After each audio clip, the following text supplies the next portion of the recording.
All right, it says I'm live. I don't know if that's actually true. I'm waiting for it to refresh on my page. So just give me a second here, guys, and then we'll get this all worked out.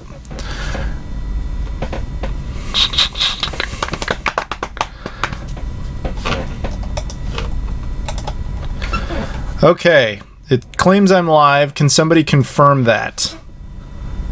And I apologize, things may be slightly off sync. I have a new webcam. We'll discuss that all. But first, just tell me if you guys can hear me, etc., and how the sound is.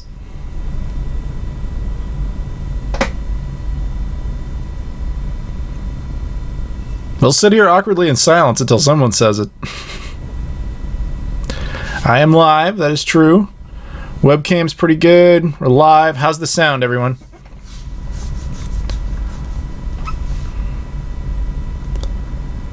I'm live. Can't confirm that. Confirmed. Confirmed. Okay, good. So we all know I'm live. How's the audio? Sounds good. Okay. I'm guessing based on the rate at which your comments are coming in that this particular live stream is much more behind than usual, which is unfortunate. But whatever. Okay, so I'm going to give people a little bit of time to come on in. So let's talk about some stuff before we go into the Star Wars discussion. First, you guys noticed I got a new webcam. It's not exactly new. I think my sister bought this webcam like 5 years ago, so it's not like some amazing webcam, but she said I could have it. And it's way better than the like old Xbox Live Vision piece of crap I was using. Let me show you this thing. Hang on. This is the webcam I was using. Yeah, see this thing? That's what I was using, the Xbox Live Vision, which has like a maximum resolution of like 360p or something like that. Yeah, so all right. The audio might be a tad off sync with the webcam. I was unable to work that one out. I hope you guys are okay with that. There's nothing really I can do about it. Really, you just think of it as like a video podcast. There's not, there's really nothing to look at here. It's just a sweaty guy with a beard, and there's a Bulls jersey that's not in the best of shape because I framed it myself, and it's, yeah, whatever. Logitech C90. It might be what this is. I don't remember offhand. It doesn't matter. It's something by Logitech, but C920. That does sound familiar. Anyway, so you got about 40 of you watching now, which I appreciate. Like I said, if you're just joining us, we're going to talk about Star Wars Episode 7 because, yay, relevance. And I apologize for it being a little off sync. There's really nothing I can do about it. I tried to do a bunch of tests. It didn't do this in local tests, but all stream tests, it was always just a few frames off sync, and I'm not really sure how to fix that. Yeah, so it is it's a newer webcam. It's a slight upgrade over the piece of crap I was using, even though it's like still about 5 years old as a webcam. I just think it's better overall, right? This is better than the other one. I assume you guys will agree. It's telling me the stream status is bad and that it's not looking good. That's what YouTube's just telling me. Can you guys confirm that? Or at least acceptable. Like, as long as the audio is okay, then again, think of it more as a podcast. There's not really much of a visual component to this. So if you guys can kind of tell me if it sounds okay, that's the most important thing. And then we'll go forward. Hello, everyone. If you guys want to do a little bit of lightning round questions first while people come in, that would be good. And then we'll talk about Star Wars, and then maybe we'll do a little more Q&A towards the end. And then we will wrap things up. I'm expecting to go for like an hour. We'll see. All right. Thank you, everyone. Looks fine. No problems. Audio seems fine. Yeah. All right. Okay. I guess. Yeah, the C920 is amazing. I use it. I don't know which. I guess I should have checked. I'm not entirely sure what kind of webcam this is, but I don't want to like look at it right now because it'll fuck everything up. So yeah. Okay. All right. On with it. Let's start talking about Star Wars because it doesn't seem like anybody's got any immediate questions or it's really off sync. So I know the stream is very delayed. So when I ask you something, it might be like a full like minute later before you actually hear me say it. No, I'm not hiding any treasure inside my beard, just beard bits. I have my coffee and my Star Wars thermos thing here, which is nice. That's my vice, man. Is I don't drink or anything. I don't smoke, but I drink coffee like nobody's business. No, sorry, Nick, you can't have my Dreamcast collection. I know, you had a good shot.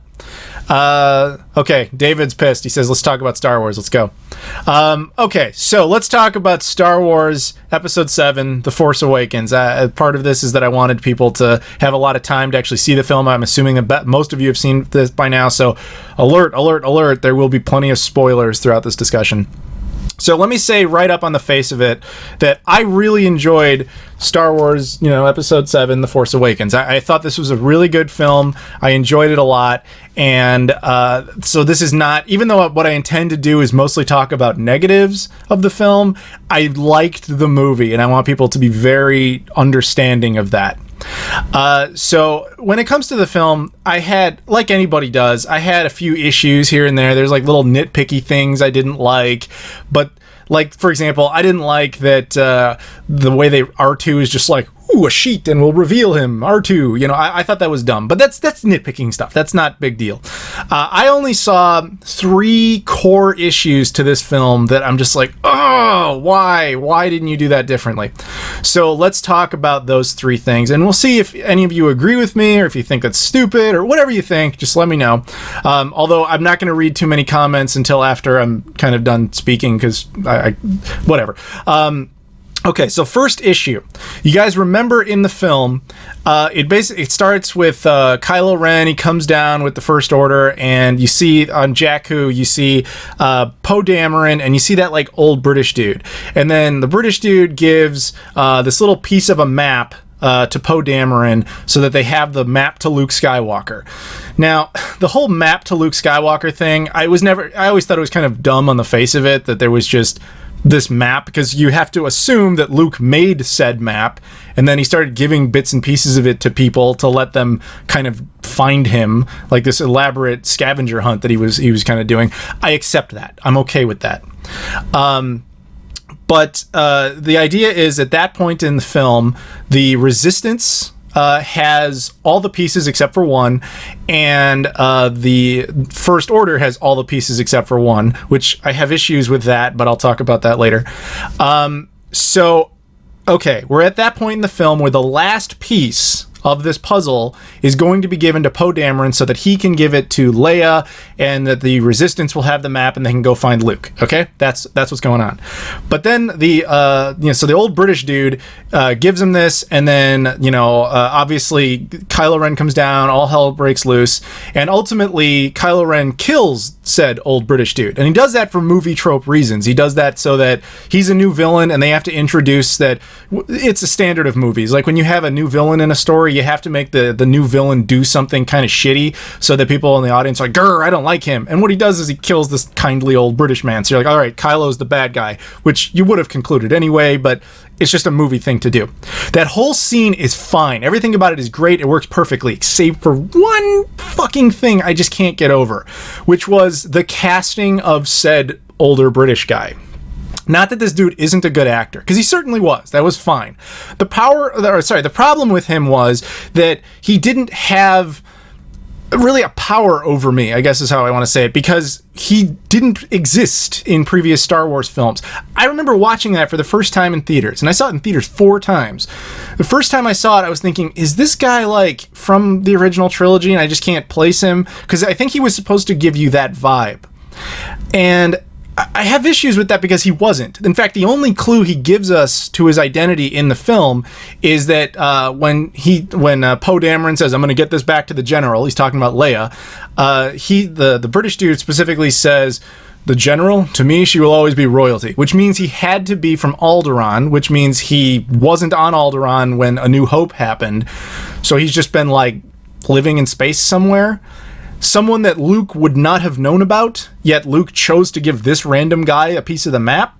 And at the same time, this random British guy decided not, even though he had the final piece, he was obviously loyal to Leia in that way, yet he just never bothered to give it to her. And that pissed me off, because on the face of it, that's really dumb when you start to break it down. But imagine this. Imagine the scene plays out exactly the same way.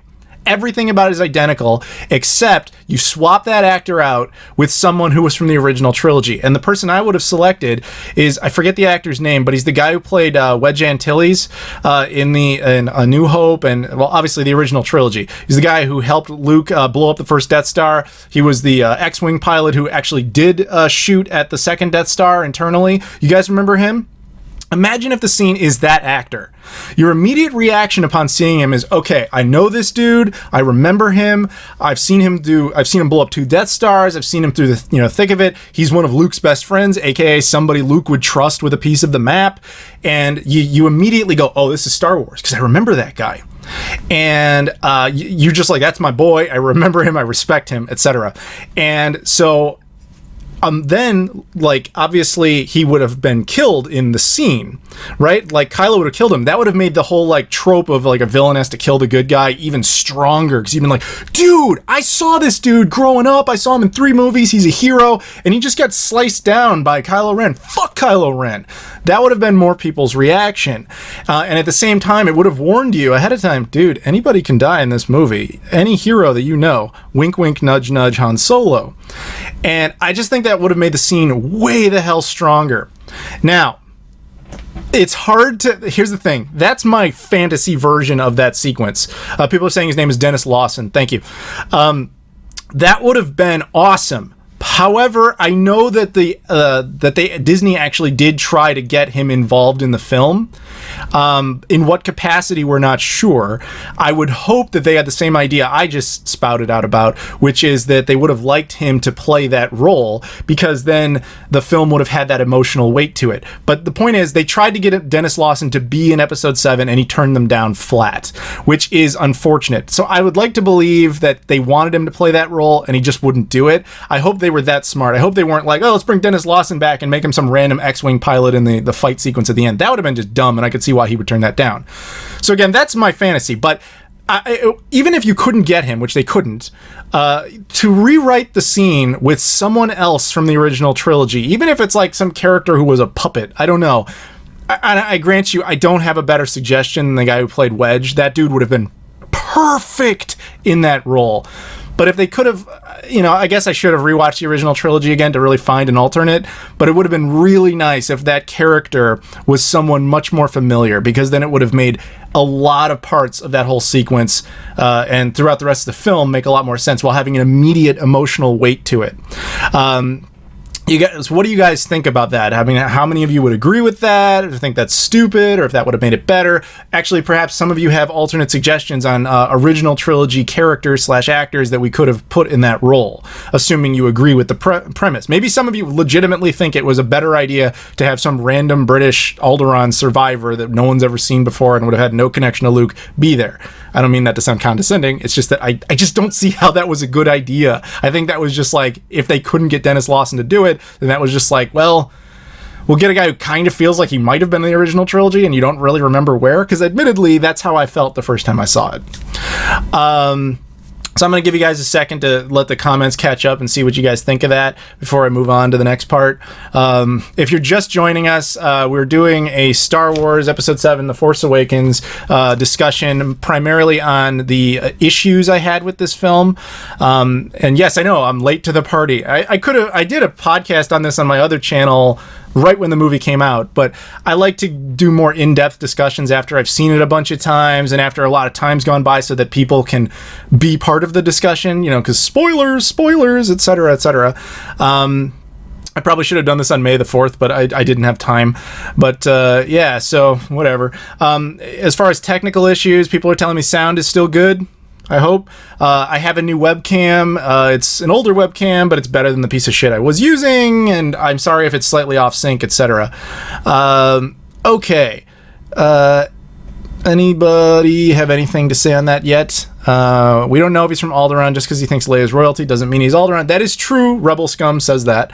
But I don't see why he wouldn't consider, if he considers her royalty, presumably he is from Alderaan. Now, here's the thing.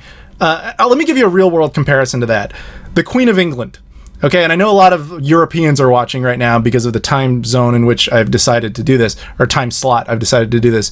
She is considered royalty to the British. She's considered royalty, even if you politically disagree, she's considered royalty to, like, the Australians, the Canadians, etc. She's not considered royalty to someone like me as an American. I do not consider her royalty. I acknowledge that other people consider her royalty, and I think that might be the same. I mean, that's minutia, but that might be the same thing with this random character. He considers her the princess of Alderaan because he is from Alderaan, or perhaps Alderaan's colonies, if Alderaan ever had one. I doubt it, because Alderaan is peaceful. We have no weapons. We can't possibly, etc. I don't know. I'm just thinking that guy was a random Alderaan dude. Yeah, so it seems like a lot of people are thinking that it would have been better if Wedge had been that, or Dennis Lawson had played that role as Wedge. I think that would have been great. Yes, I know the English are watching, our friends across the pond. Yeah, I hope to the Europeans out there, I hope you guys appreciate it. I decided to do this in like the middle of a dead zone in the US time slots, because nobody watches stuff in the middle of the day here. So this is mostly a shout out and a show for the Europeans. And then later, this show will go up on YouTube. It's a fucking sweaty guy in a webcam, but it'll be available publicly so that anybody who didn't see it live can watch it later. To my fellow Americans and of course Canadians and I guess Australians. I don't even know. Are you guys awake right now? Is anybody in Australia awake right now? What is subject? The subject, Mustafa, is that's somebody in the comments. We're talking about issues I had with Star Wars Episode 7. I did the first issue already, which is primarily about the older guy in the opening scene. I'm obviously not going to discuss it again. You can watch it later. So let's move on to the second discussion, because a lot of you seem to agree with that basic premise. Although I'd yet to see anybody throw out an alternate suggestion for who they could have cast instead. That would have been nice. But I admit freely, I can't come up with one either. I at first I almost thought, what was the dude from Return of the Jedi who also was in he was in Episode 7. He was like the guy with the little face things. He's Muriaki, or whatever he says in Return of the Jedi. Then of course you go, well, that would have been ridiculous to cast him, because you can't have like a big puppet that doesn't speak English in that scene and take it too seriously. I'm just saying, I think that wouldn't have worked, but I don't know. It's whatever. Okay, so let's move on to the second issue here. Now, this one is a little bit more of a... It's a little bit more of a thinker. One thing I really disliked about this movie, and again, I loved this film. Saw it 4 times in theaters. I own the Blu-ray. I love this movie. But one thing I really disliked about it was it did a fucking piss poor job of explaining the political state of the galaxy at that time. Hey, we do have an Australian. Welcome. Okay, so I know a lot of people, when they hear that, they go, oh, dude, please, no, don't Star Wars and politics. We had a whole prequel trilogy about that. I don't need scenes of people sitting in couches and talking and just explaining the minutia of how this galaxy works. I'm not saying we needed that. But this movie had a lot riding on it, because everyone, I'm sure all of you, since the end of Return of the Jedi, have just been thinking, what happened after? Like, what happened politically after? Like, who's in control? Are the rebels in control? The Empire still has a bunch of ships. How's this going? Blah, blah, blah. And the movie never really tells you any of this. It gives you little clues, but not much. And I know Star Wars was always kind of a story that basically was like a giant book. And the idea was that you could open the book to any page, jump right in, and you'll just be like, hey, all right, I'm following this. And that's usually how it worked. But in this case, I feel like they missed a little bit. So let me explain a little bit, because I've watched a lot of like super fan videos. There's a great channel called Star Wars Minute. That dude, holy shit, he knows his Star Wars. He reads all the comics. He reads everything. He plays all the games, makes sure to absorb all the canon material, and then like cleanly organizes it for you into a really great way. He even did this whole video. It's like 4 minutes long, and he greatly explains the entire political state of the universe, or the galaxy at that time. And I just wish that material had been in the video. But let me explain and see how many of you know this. So after the events of the Battle of Endor, which is the end of Return of the Jedi, you know, the second Death Star blows up, the Emperor is dead, Vader is dead, Super Star Destroyer is destroyed, a lot of the fleet is destroyed. How many of you knew that the Empire survived for one more year? And in that entire year, they were just constantly being bombarded and attacked by the rebels until they ultimately had their final stand. They had the Battle of Jakku. Jakku's the desert planet at the beginning of Force Awakens. That's why you see X-Wings and Star Destroyers everywhere, etc. That was essentially, if you want to use a historical reference, that was like their Battle of Wounded Knee. It was the last stand for this group before they finally capitulated. So they had that battle, so that was 29 years prior to the events of Force Awakens. Keep that in mind, 29 years. And so they ultimately surrender. And then the political state of the galaxy at that point is, people forget that in the original trilogy, there's actually three sides. There's the Rebels, there's the Galactic Empire, and then there's the very silent and only referenced once, the Galactic Republic. They might have changed their name a little bit, but it's the Republic. They're only mentioned in A New Hope one time, because they're basically the group of senators and stuff from the prequel trilogy, what was left of them. They're just a political body that has almost no real power. Now, when the Empire fell, essentially what happened is there was an agreement that the remnants of the Empire, the First Order, would have to relinquish all political power over the galaxy over to the remnants of the Republic Senate, and they would become the New Republic. Okay, the rebels would, in a sense, be no longer rebelling against the system because they fought for that system, but they are still the resistance, and I'll explain why that is in a second. Whereas the Empire crumbled, and so the First Order was them rebranding themselves, and what was left of them scattered over to another side of the galaxy. And then you sort of had this post-World War I like situation where the First Order is not really allowed to build up a military. And I apologize to Germans because I'm going to talk a little bit about your history here. But so after World War I, it was kind of agreed, okay, we have an agreement here. The Germans are not allowed to build up arms. They're not allowed to do this. And we're just going to call it peaceful now. Meanwhile, the Germans didn't like that deal. And so over the course of that time, they were building up their munitions on weird ways. Like they were like, oh, we're not allowed to build a military inside of Germany, so we'll build it inside of other countries and pretend that we're helping them do it. That basically arming themselves, preparing themselves for World War II. That's essentially what the First Order did in all of that time. Meanwhile, the Republic is a military. Like they have that capacity. They're a giant order, and the Resistance, they changed their names from the Rebels to the Resistance because they didn't really agree with the Republic's logic of allowing the First Order to go have a big chunk of the galaxy and leave them alone. The Resistance wanted to go in and finish them off. Okay? And so every once in a while, the Resistance would go in and basically do like little terrorist attacks against the First Order. And then the First Order would be like, hey, Republic, stop letting the Resistance do this to us. This is, a violation. And the Republic would be like, hey, they're not us. We're not affiliated with them, even though they agree with the same side. So that's what the political state of the galaxy is like at the time Force Awakens happens. So in Force Awakens, what you see is the Starkiller base run by Kylo and all that. They use it to blow up the Republic. So those 5 planets was like the Hosnian system or whatever it was. Wipes out the Republic. And the film does a really bad job of telling us, A, any of that, and B, who those characters are that you see get destroyed and why they matter. We know from some of the deleted scenes that they did actually address that a little bit, but they didn't include it, so it doesn't fucking matter. I had an issue with that because I just felt like how many of us would have fully understand that was the backstory. And I'm not saying that we would have or needed a scene that, again, where people are on couches and just talking like, bullshit about the history of it. But you could have addressed it in a few ways. You could have had a couple extra scenes of dialogue. You could have had a lot of it done in the opening crawl. Would have been fantastic. That's a great place to put exposition. It also lends a lot of weight to what Kylo's doing. Because in the movie, it comes off like, I'm going to blow up a planet just because Darth Vader blew up a planet before. It doesn't really come off like, I'm doing this because the Republic is a huge military threat to me, and once I get rid of it, all I have to do is then fight the Resistance, and then the natural order or the First Order of the galaxy will be in total control. That's what he's doing in the movie, but it's like, it doesn't come off as clearly as it should have just because they didn't give us enough backstory about that.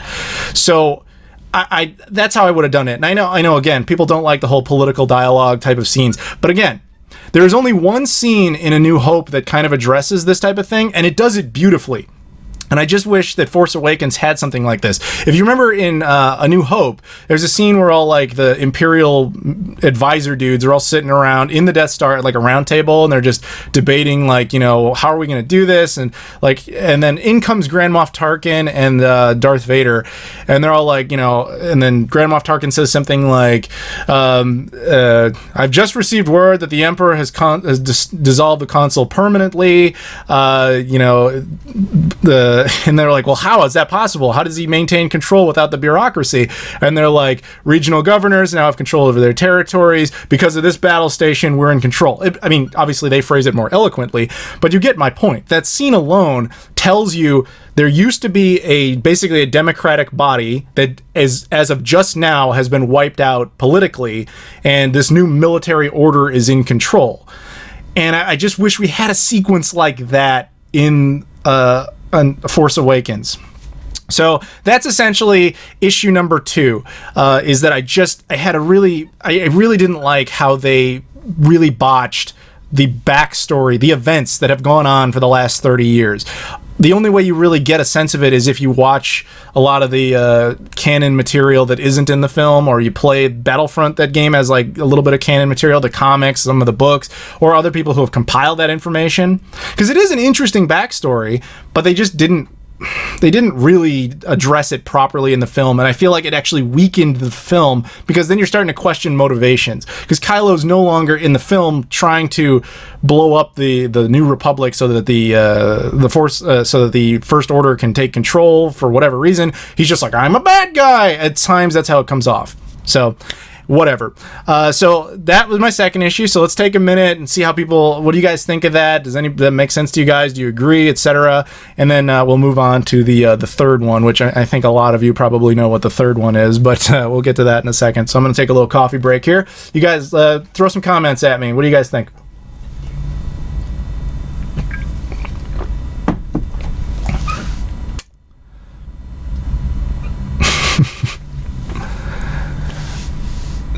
Well, Ace J, even though you're not a Star Wars fan, but you like me, thank you for watching.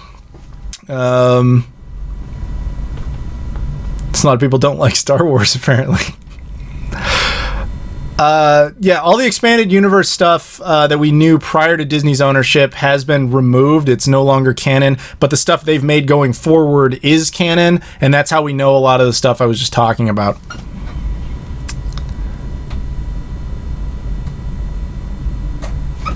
Yeah, I know. JBG says, with the support of the Republic, General Leia Organa leads a brave resistance in the text. Yeah, I know, but that's like not enough. Like, did you conclude everything I just told you from that sentence? It's just not enough exposition to be like, okay, well, how did she become general? Why is the resistance change their name? Like, do you see what I'm saying? Like, there's not enough information in that. I don't know. Maybe it's just because I'm really a big history buff. That's why I like even reference actual historical events and trying to compare it. You know, like the Germans between World War I and II, or Battle of Wounded Knee. I like history. It's just something about me, and that's why I get fascinated by it. So Star Wars, even though obviously it's fantasy and it's fiction, it has a history, a mythology within its own universe, like it's an actual place and time and a timeline of events that have occurred. And I feel like that story is so intricate and interesting, it's something that's worth being explored, and I just feel like they didn't do that well enough. Okay. Rebel Scum says too much information would have made the movie 3 hours. I'm not saying you need to do it where you don't need a scene where a guy sits down on a couch and says all this. You could have got, if you boil down what I was saying, you can get a lot of it in the opening crawl. You can get a lot of it in just a couple of extra lines here and there, just to tell you like how things are. I don't know. I just think that that could have been properly done. Although I admit freely, I don't have a short. Hey, if they just added this one scene where this guy says this, it would have all made perfect sense. I just think that should have been woven in a little more. And we know that it kind of was until the cutting room floor. I know some of the Republic stuff was slapped out of there. Like, you remember the scene where the Star Killer, like the laser comes down and then you see the close up of that like woman and that like big puppet next to her and they're like nervous. Those characters had extra scenes in which they communicate with the Resistance that actually kind of explains a little bit that the Republic is the official face of the galaxy, and they officially do not associate with the terrorists known as the Resistance, but unofficially, hey, the First Order's over there, go get them. But they cut that shit, and I had a problem with that. So it seems like, for the most part, people seem to agree, or they just don't like Star Wars. So, whatever. All right, do you guys want me to move on to the third and final point, and then we'll go from there? People, so it seems like a lot of you like the film, but you had either the same issues I had, or you had additional issues. Crazy KPS has a good point. He says, should we judge it maybe once we have the whole trilogy? Yeah, but it's not like they're going to, in the next film, there's no reason for episode 8 to come out and tell us everything that happened in between episode 6 and 7. Now, I will grant you freely, it is possible Disney will make a separate film that fills that void, kind of like how Rogue One's coming up, and it's going to fill a little bit of the void between 3 and 4. In which case, all is forgiven in the context of the Star Wars mythology timeline, but it's not necessarily forgiven as in the context of just Episode 7. Episode 7 on its own, on the face of it, doesn't work as well as, say, the original trilogy, particularly A New Hope, because A New Hope didn't require that much backstory to get you going. But Force Awakens had the unfortunate burden of having to follow up that trilogy, so it's whatever. Okay, why are Klingons no longer canon? Probably because they're not Star Wars characters, dude. All right, let's move on. Let's talk about the final issue that I think... This is the one I saw the most universally complained about, so I think that this isn't going to be any surprise. It's just the fact that they did Starkiller Base. The fact that they essentially had Death Star 3.0. I hated that. I hated that so much because let's think about this from any number of logistical ways. At the height of their political power, the Empire was able to build one Death Star that they barely finished before it was destroyed. And that was with the ability to threaten and bully and gather resources with total Iron Fist-like control over the galaxy. Then they go to build the second one in Return of the Jedi, and they're still super powerful, but they're even weakened at that point because, again, they've already lost a Death Star. But they're better off because they have punished the rebels significantly. But even then they were unable to finish the second Death Star before it was destroyed. And again, this is the dominating power over the galaxy. Then you go to Starkiller Base. This is essentially the ragtag remnants of the Empire that's running essentially on enslaved labor, basically, because Finn teaches us anything, it's that they don't volunteer for this army. They're basically abducted as kids and then they're forced to work there. And I just don't think there's enough of a motivation and ability and just physical capability of building yet another Death Star. But they didn't even really do that. What they did is they hollowed out a planet. And they did this with the Republic being the dominant force. They did this while under constant terrorist threat from the Resistance. I mean, even if the Resistance couldn't destroy that thing straight up, they probably would have found out about it since they're constantly going after them with these little terrorist attacks. It's just...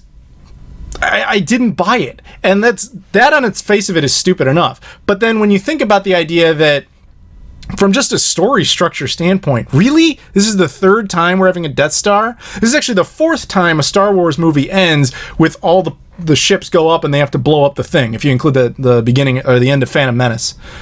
And I just didn't like that. I think that it was just like... It was kind of lazy storytelling because they were... I know that the movie gets a lot of parallels to, it's just a remake of A New Hope. Which, yeah and no, but I just didn't like it because it was the same recycled material. episode 7 had enough in it that I was like, yeah, I'm totally on board and I enjoy this and it's unique and fresh enough in all those ways. But that one in particular, just, it broke me. I hated that. And I could have gone along with it if they had slightly changed it. And here's my pitch.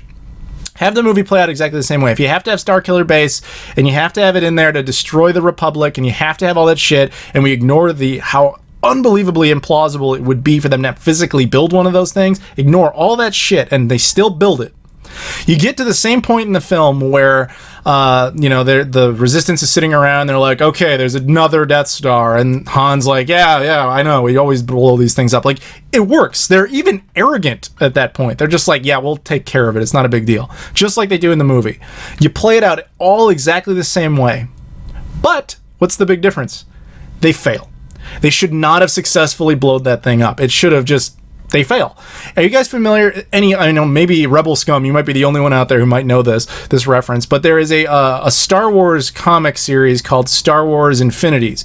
I don't read many comics, but this series I did. It was three comics, and the idea was that it's Return of the Jedi, it's Empire Strikes Back, and it's A New Hope. And all that's different about it is that they change one moment in each of those movies, and then they show you how the story would have played out. Now, spoilers, the Star Wars Infinity A New Hope storyline, what happens is Luke's, in his X-Wing, exactly like the movie, and he fires on the Death Star just like in the movie, but he misses. When he misses, he causes enough damage that it can't successfully blow up Yavin 4, but he didn't blow it up, and they have to retreat. As a result, the rebels are captured on Yavin 4, and the story plays out extremely differently. I believe in that, Leia even goes on to become a Sith, like under the tutelage of Vader, etc. Now, that's what if that had been similar to this? Like they go in, they blow it up, confident they can blow it up, and they fail. The Resistance either gets away or whatever, and this thing, you just kind of show like, this isn't your daddy's Death Star. This thing cannot be so easily destroyed. It's gonna be around. It sits there as this dark, looming threat throughout the entire trilogy, presumably being destroyed in Episode 9, I grant you, but it just kind of sits around longer and is this perpetual threat that they have to deal with. I just think that would have been more interesting, assuming you had to have Starkiller Base. And I don't know. I don't know what you guys think about that. I just think that would have been better. It would have been surprising, because I remember seeing this in theaters. I've seen, if you include the reissues of the original trilogy, I've seen them all in theaters. And when A New Hope ends and the Death Star is blown up, people are like, yeah! They're cheering because evil's punished, right? A New Hope, people are cheering because they're like, yeah, evil's fucking destroyed, hell yeah. Even at the end of Phantom Menace, people were, granted it wasn't as enthusiastic, but people were blowing up, or were cheering over the donut ship thing being blown up. Even though that one didn't make a whole lot of sense, people were still cheering over it. Starkiller Base, man, I saw this movie in theaters 4 times. Every time, even the first time, which was like the initial midnight screening with totally fresh audience, silence, just total silence. It was like, yeah, we knew that would happen. You didn't surprise me in any way, shape, or form. And I think that was just lazy and bad storytelling. I just don't think that should have been a thing. Especially because, as I said before, they do such a bad job of establishing kind of the history of what's been going on that Starkiller Base becomes even less plausible, because you just don't believe they could have built this thing, and you don't even understand really the significance of it blowing up the Republic, or why that even mattered. At least with A New Hope, when they blew up Alderaan, you understood it was personal to Leia, and that it was a whole society of people presumably like her. Whereas the Republic, you're like, oh look, they shot a puppet. It just didn't work as well as it needed to, and I don't know. That's kind of my basic 3 complaints, if you will, about a film I really, really liked. Was just the casting of the guy at the beginning. It should have been someone from the original trilogy. The piss poor explanation of the basically the political landscape of the last 30 years of the film, of the storyline, and finally the whole Starkiller Base thing as it is. So that's my thoughts on that. What do you guys think? Start talking to me. We'll talk a little bit more about Star Wars, and then we'll do some Q&A. Preferably, I'd like to stick to Star Wars Q&A, but if you have other questions and that I could perhaps answer, we'll do that. And I'm thinking maybe like 20 minutes of Q&A. Does that sound good to you guys? What do you guys think? it seems like from the little bits and pieces here I've seen is people do seem to agree with a lot of these general points, which you feel free. You don't have to just agree just because I said it. Like you can be like, no, that's stupid, and this is why, because Starkiller Base was the greatest thing ever, and here blah blah blah blah. Like I'm genuinely open to hearing what people think about this, and I would like to know. What did I think of Snoke? I like the idea of a mystery villain.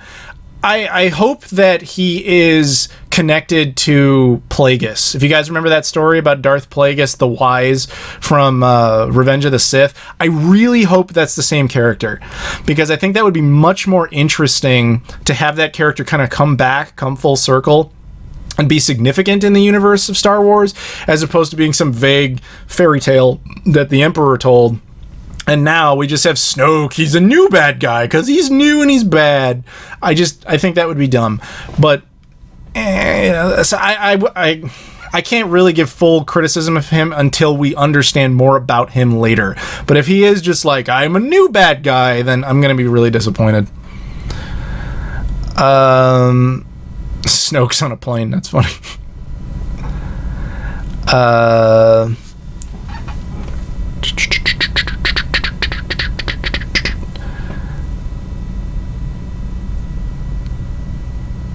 Binary Ruse says he thinks that they came forward and said he's not Plagueis. That's that he thinks Disney said that. That's possible, but I mean, would you, if they asked you that question directly and you know it is Plagueis, would you say yes? That would kind of ruin it. I know that there's few people claiming it can't be Plagueis. Plagueis is dead. Well, Plagueis, the whole thing about Plagueis was he was trying to cure death. He was trying to cheat death. And the popular theory is, what if he survived Palpatine's initial attack and he has essentially either cured death on himself or something? I mean, like, it could work. Because you never actually saw Plagueis die, and he's just a vague story. He's a fairy tale, essentially. So there's any number of ways they can make that work. Yeah, I know that JJ said that Plagueis wasn't in The Force Awakens, but why would you think he would say yes to that? Like, if you ask him a direct spoiler question, he of course is going to deny it, because then that doesn't work otherwise. Because, like, if somebody on the press tour had been like, does Han Solo die in this film? If he was like, yeah, you caught me, he does, he would have totally ruined the movie. So, like, of course he's going to lie about that type of shit. Rogue One. Yes, people are talking about Rogue One. I'm excited about Rogue One. That trailer was like, I want to see that. I think that'll be really cool. I really like, that's the type of film I'm actually more excited in, because it addresses a lot of the history of things and how we got from point A to point B. Because, you know, at the point in time that Rogue One takes place, the rebels aren't really considered a threat to the Empire. They're just considered an annoying child that won't leave them alone. And they're not even taken seriously until after they blow up the Death Star in New Hope. So this one will show you really the groundwork of how they became more of a threat. And I don't know, I'm excited about that. I think that'll be really cool. I think I might be more excited about that than I am about Episode 8. What happened to Grand Moff Tarkin? Did he die when the Death Star was blown up? I would have to assume so. He was on it doing this move when the Death Star blew up. I don't see any plausible way he survived that. Rogue One having something connecting to Episode 7. That's one thing. All right, so it wouldn't have a direct connection because it takes place so many years before, but that's one thing Disney has an incredible advantage of being able to do right now, is if they want to play with timelines a little bit, you can introduce information in a film like Rogue One. Perhaps, all right, this is pure speculation and total whatever bullshit. I don't even know. But like, let's say that the lead actress, I don't even remember her name, I'm sorry. The lead actress, the character in Rogue One, let's pretend she dies in that film.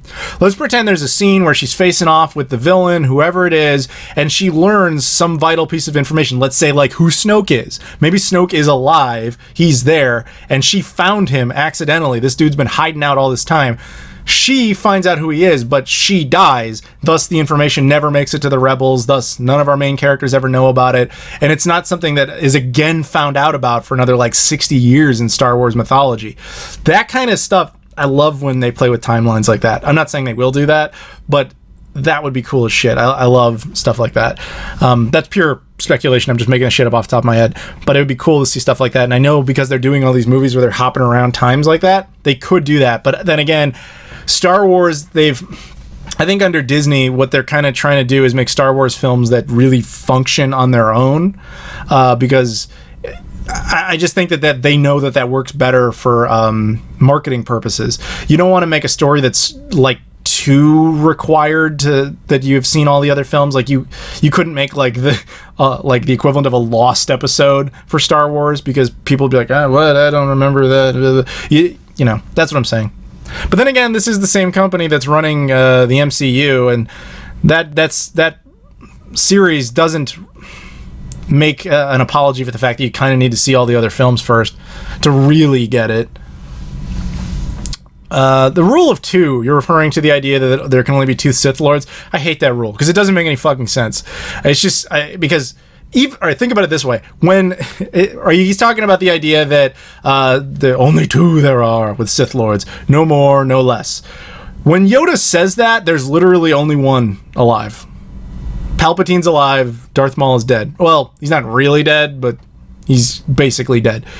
That just seems like one of those things that George put in there thinking, ooh, that'll sound cool and exciting and make it unique, without really thinking about the pragmatic improbability of that. I mean, like in, I think it was Red Letter Media said, there has to be other villains around.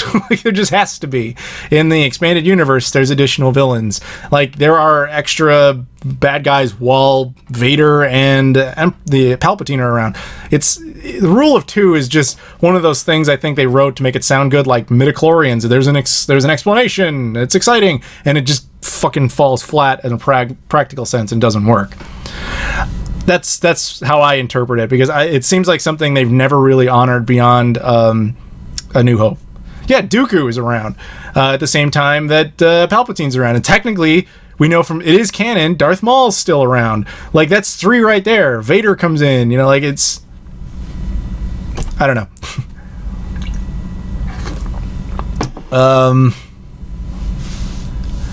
Yeah, that seems less like an actual Star Wars rule than it does just a bad aspect of writing that wasn't really well thought out and that was largely ignored later. Again, referring to the rule of two thing. Do I think Rey is Luke's daughter? I do not. I hope not, because that's so bland. Like, oh gee, Empire again. like don't do that.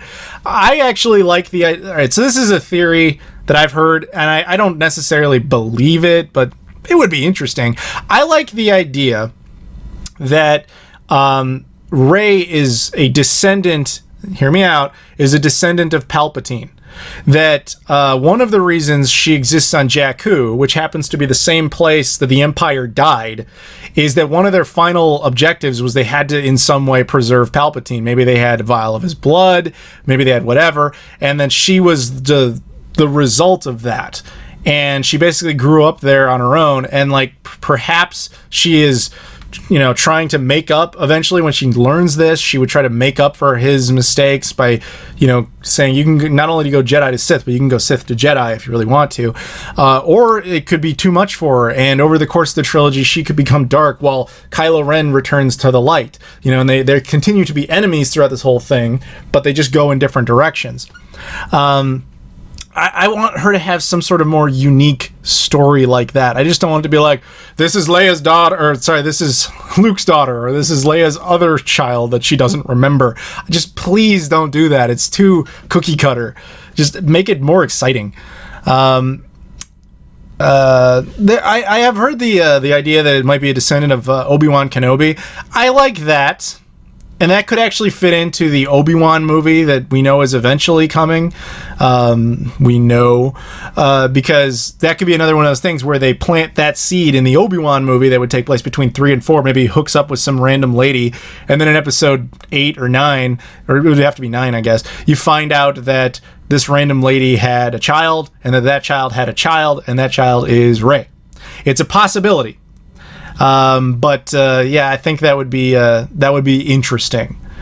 Apparently I'm talking crazy. You guys don't like that idea? All right. Well, whatever. I'm just saying I don't want her to be a direct child of Kyle of the Solos or of the Skywalkers. It's just too fucking obvious. So I'm gonna go for I think another 10 minutes. So if you guys want to do more Q&A, we'll do that, and then we'll go out. People say Ewan was the best actor of the prequel trilogy, and yeah, I agree with that. So the thing about the Obi-Wan movie is that hasn't been completely greenlit, but we know that Ewan McGregor, for a long time, they're like, would you ever return to more Star Wars? He's like, of course. And, he actually has a small little cameo in this film. He recorded a little line for it in that, dream sequence she has. Anyway, he kept talking about, I'd love to do Star Wars. And they're like, do you want to do a whole Obi-Wan movie? Of course I'd love to do a whole Obi-Wan movie. And then at one point they asked him and he just went, I can't talk about that. Which is his way of saying, okay, I've signed something, which means I'm presumably doing an Obi-Wan movie. I think he is the one actor that they could bring back and give his own film from the prequels where it wouldn't hurt him too bad. I've heard a lot of people talk about Hayden Christensen possibly coming back, and I guess they've kind of got him sort of at times. He was possibly going to be in episode 7 for this Jedi Sith ghost deal they were trying, and then they didn't really that fell through. And then I've heard other people say that he wanted to be the suit, he wanted to be the body of Vader, which would be interesting because you wouldn't see his face.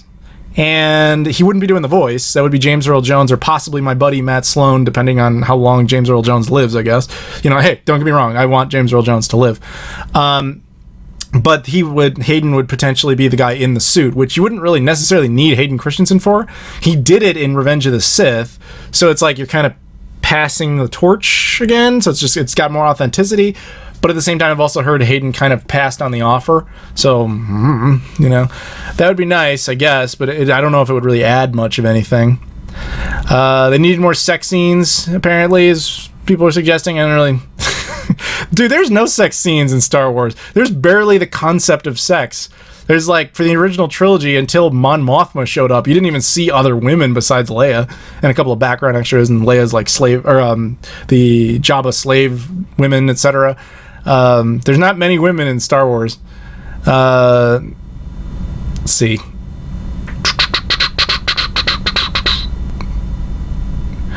People are talking about the Kylo Ren table with the ashes. I think JJ already talked about that, and he said it was just the ashes of people he killed when he destroyed the Luke's cult, or this Jedi Academy, whatever he was doing. Oh yeah, that's one other thing I want to talk about. All right, you just made me think of that. Thank you. So Luke... Let's go back to the whole thing about how the map system works in episode 7. There was this map. Presumably, you have to accept that Luke made said map. And then he decided to scatter these pieces out across the galaxy. Now, realistically, when would he have done this? Maybe 10 years before Force Awakens? 5, 10 years, right? Because how long has he been hiding out? Now, I accept that the Resistance has it because they've been trying to find him actively. So they've been trying to find all these random people that have a little piece of the map, right?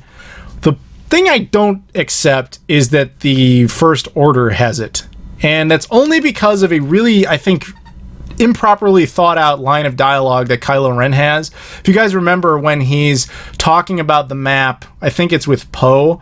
Maybe it was with Rey. I don't remember.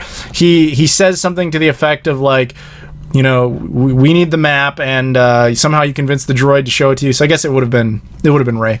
And he says we have the rest of the map from the remnants of the Empire. Now the Empire collapsed 1 year after Return of the Jedi, 29 years prior to this movie. So there's no way the Empire would have had that map because Luke hadn't even left yet. So I think that was just, they wanted to talk about the remnants of the Empire. That was an example of them trying to give you backstory, but failing miserably at it. I don't know. Did you guys, anybody else notice that? How mathematically, from a timeline standpoint, it would not be possible for the Empire to have had the map since it didn't exist yet? Whatever. Yeah, the map thing, a lot of people didn't like that because it seemed like this MacGuffin type of thing. But you need something to kind of make the story go forward, and it was something to try to, I guess, distinguish itself from the previous films. I'm not saying that would have been necessarily my first choice, but I accept it. It wasn't one of my 3 like you broke the universe type of problems, but it is whatever. As for Luke and his time in the movie, I thought he was actually well used, because he's a motivator in a sense, and then when you actually see him, you're like, all right, as a fan, you're like, oh my god, it's Mark Hamill, he's Luke, he's back, that's awesome. And he has this neutral look on his face, like this is either going to be great or we're about to do the worst thing ever, and you don't know. And that's kind of a great little suspense thing. Although that end shot, the last shot of the movie, I hated when they have that weird helicopter shot. It did not fit in the universe of Star Wars like at all. Yeah. My favorite Star Wars game, Star Wars Battlefront 2, for the OG Xbox.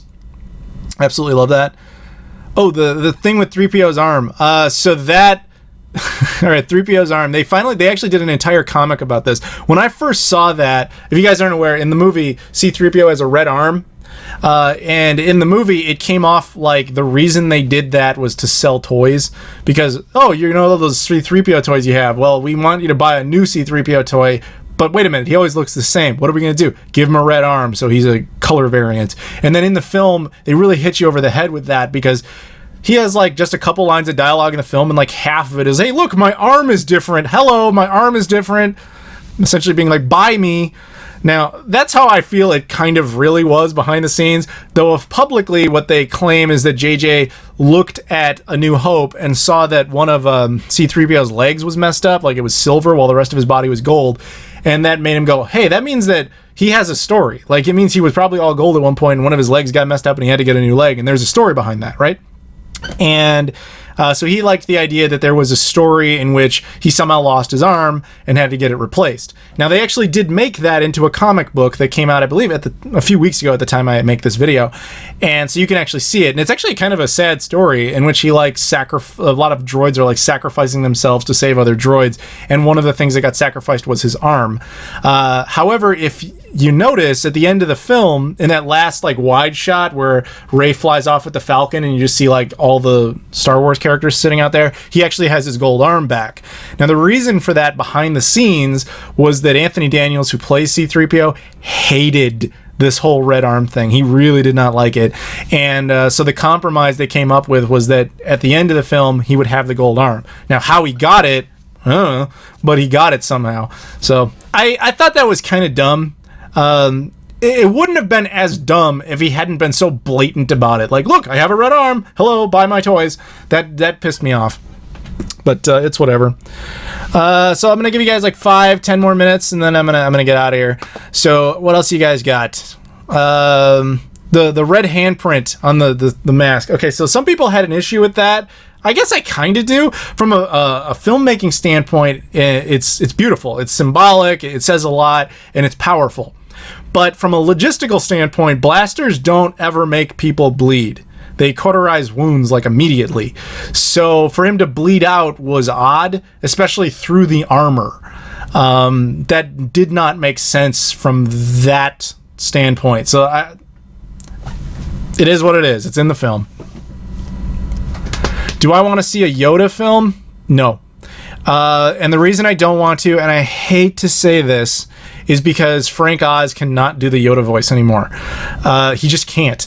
Like, he could barely still kind of do it when you get to Revenge of the Sith. Like, go watch the Empire, watch Jedi. His voice is very distinctive. When he goes back to the prequels, over the course of the prequels, he sounds less and less like Yoda, to the point where they actually, if you guys remember the dream sequence in this movie, that they had Obi-Wan.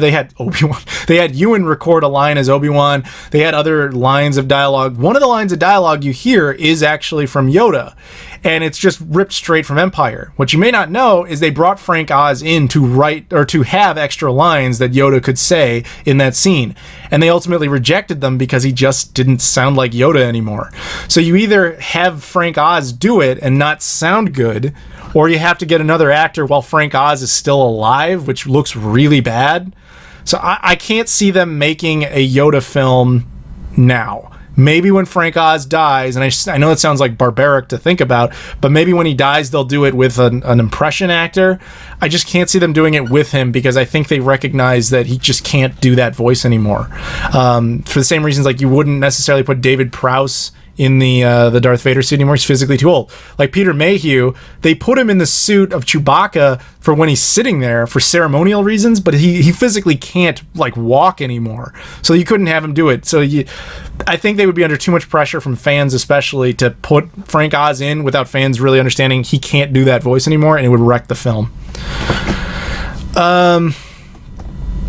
Yeah, JBG's right. They made Rey out of Afraid. So I think it was A New Hope. At one point, Alec Guinness says the word afraid, and they wanted Alec Guinness to have a little line in this film, but obviously Alec Guinness has been dead for 16 years, so they couldn't do that. So they took the word afraid, and they were able to chop out the Rey part of afraid. It's hard to say it that way, but and they were able to just have him go Rey. And he says that, and then Ewan McGregor finished the line, which I thought was really nice. That was some really powerful sound editing. But that's my point. Like, if they could do all that shit, and they still couldn't make Frank Oz sound like Yoda, even when he's trying to, tells you a lot.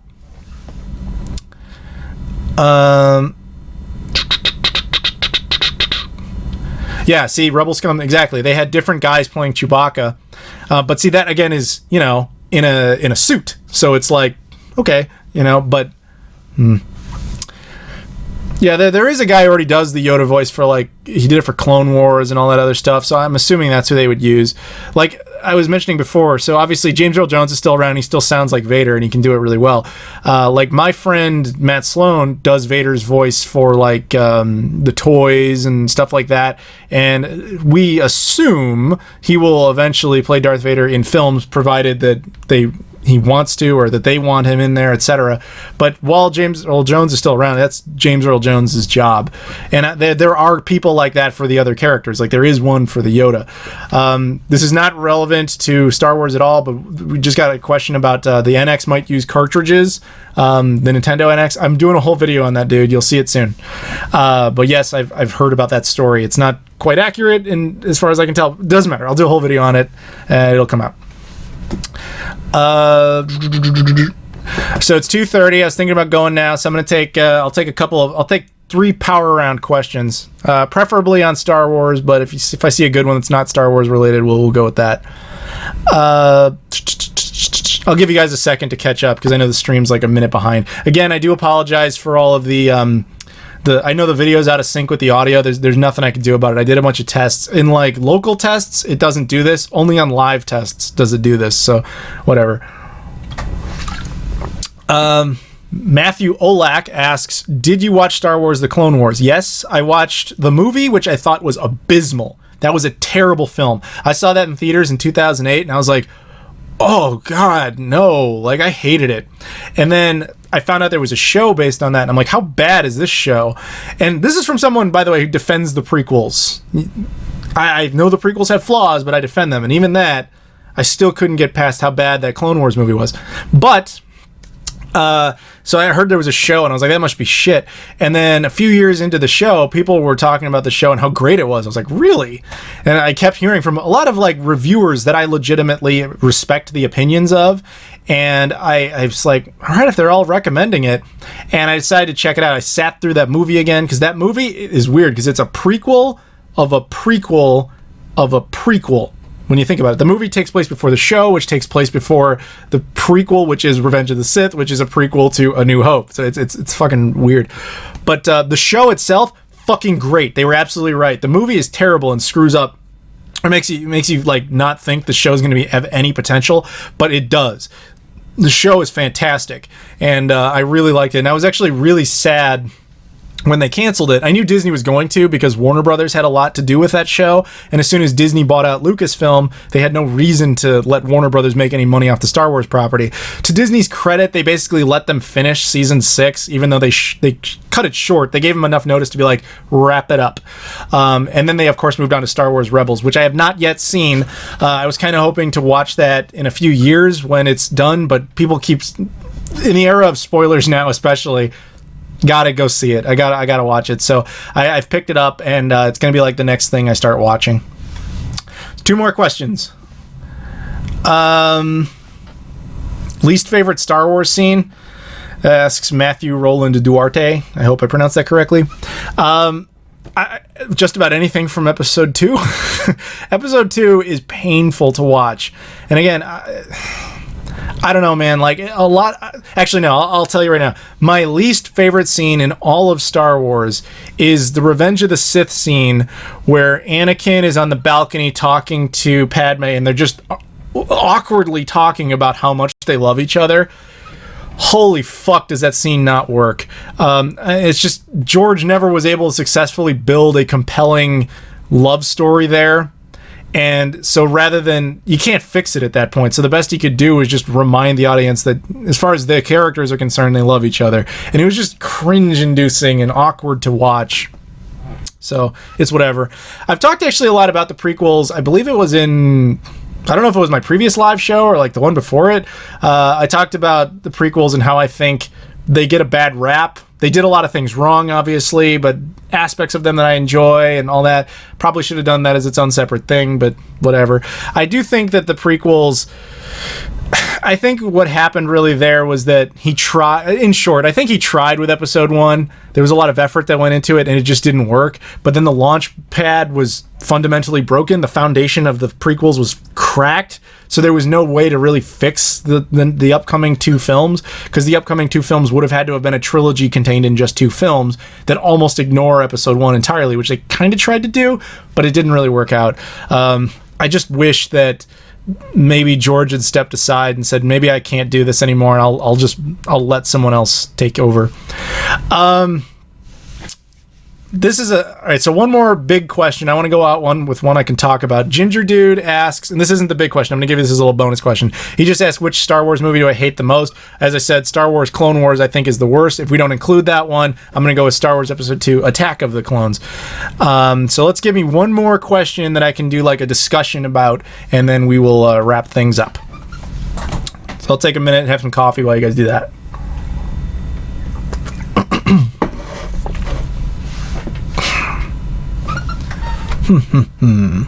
Sorry for the dead air. I'm just trying to read comments.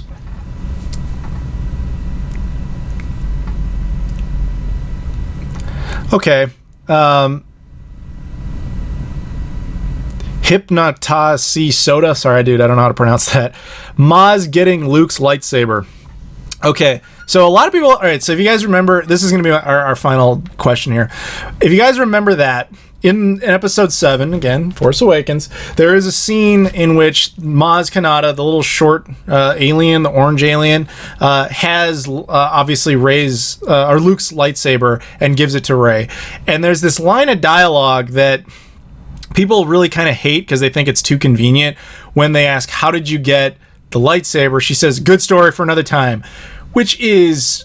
You go, well, what is that story? People hate that line because they think it's just too convenient that she just dismissed it like that. I disagree. I think that was actually the typical J.J. Abrams, like, set up a mystery, as he calls it, the mystery box, because you genuinely get interested in that. Now I really want to know that story, and I want to know how that happened. So what we do know, we just have the beginning and the end of that story. We know that obviously it was at one point Anakin's lightsaber, and Obi-Wan picked it up at the end of Revenge of the Sith, held on to it, gave it to Luke. Luke had it until he lost his arm in Empire Strikes Back. It fell down into the Cloud City somewhere on Bespin. That's all we know.